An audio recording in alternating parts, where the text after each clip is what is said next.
So Donald Trump is threatening to cut off aid to any country that votes against his decision to make Jerusalem the official capital of Israel. I have a story from the New York Times. Trump threatens to end American aid. We're watching those votes at the UN. President Trump threatened President Trump threatened on Wednesday to cut off American aid to any country that votes in favor of a resolution at the United Nations General Assembly denouncing his recent decision to formally recognize Jerusalem as the capital of Israel. Mr. Trump's statement, delivered at his last cabinet meeting of the year, followed a letter from the American ambassador to the United Nations, Nikki R. Haley, in which she warned that the United States would take note of any country that votes in favor of the measure. All these nations that take our money and then vote against us at the Security Council or the Assembly, they take hundreds of millions of dollars and billions of dollars and they vote against us, Mr. Trump said. Well, we're watching those votes. Let them vote against us. We'll save a lot. We don't care. Okay, so basically what's happening here is Trump made a rash decision, pretty much just giving some, what they say, red meat to his base.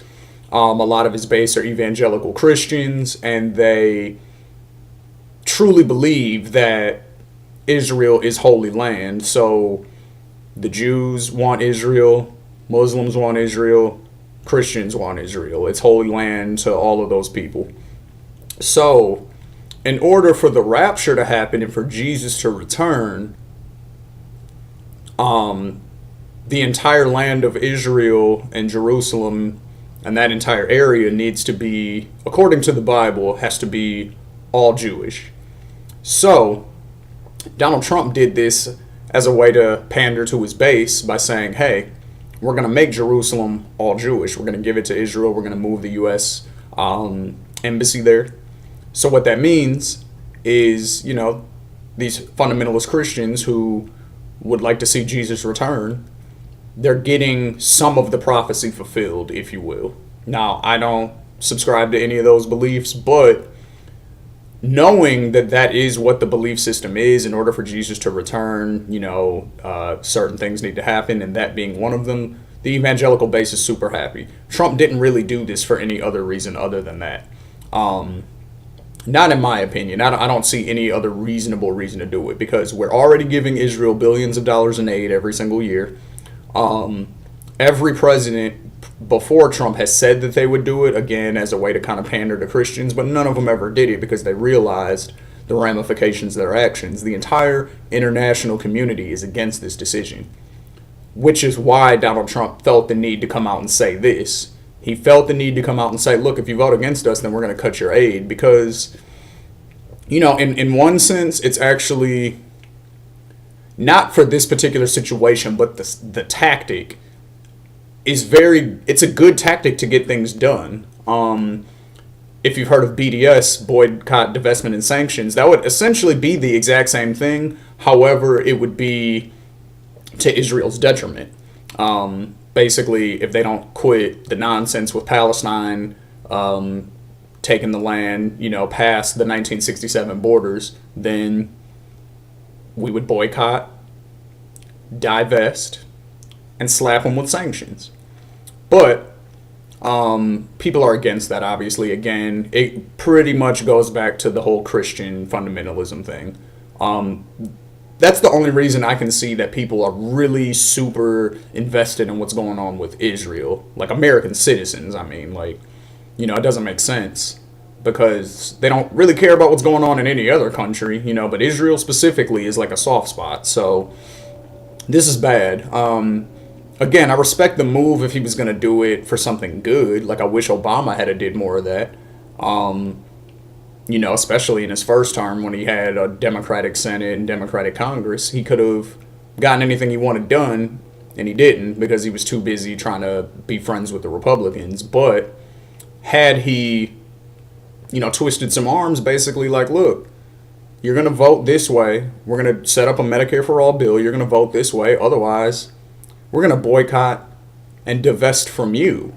You can't really sanction a political opponent, but you can boycott them, obviously, and you can divest, meaning we'll make sure that the DNC and, you know, the PACs and everything give you nothing unless you vote this way. So I like the tactic. I just hate the fact that he's doing it, that Trump is doing it for a situation that's ultimately going to just cause a lot of war. There's already conflict between Palestine and Israel. Everybody knows that. It's been going on for forever.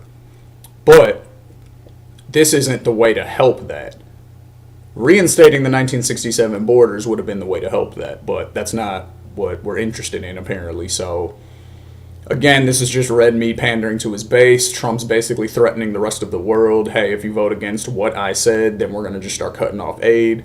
And that's going to lead to disastrous results. Like, the guy does not know what he's doing.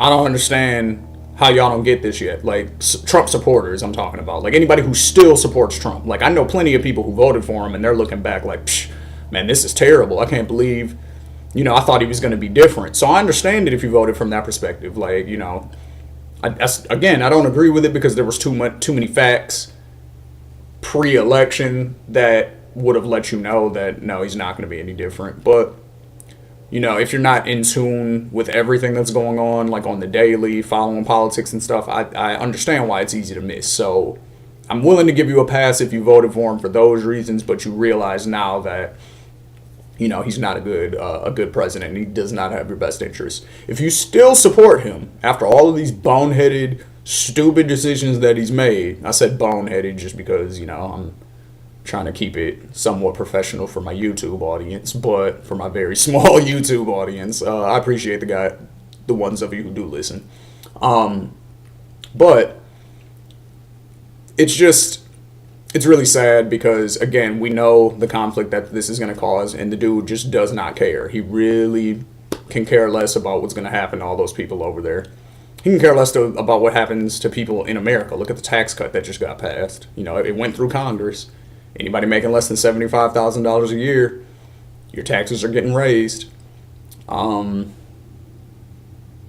He's destroying the country. He really is. I mean, this is typical Republican stuff, but he really is destroying the country. Because even this tax cut, this is a historic tax cut. Like, Bush couldn't even do this.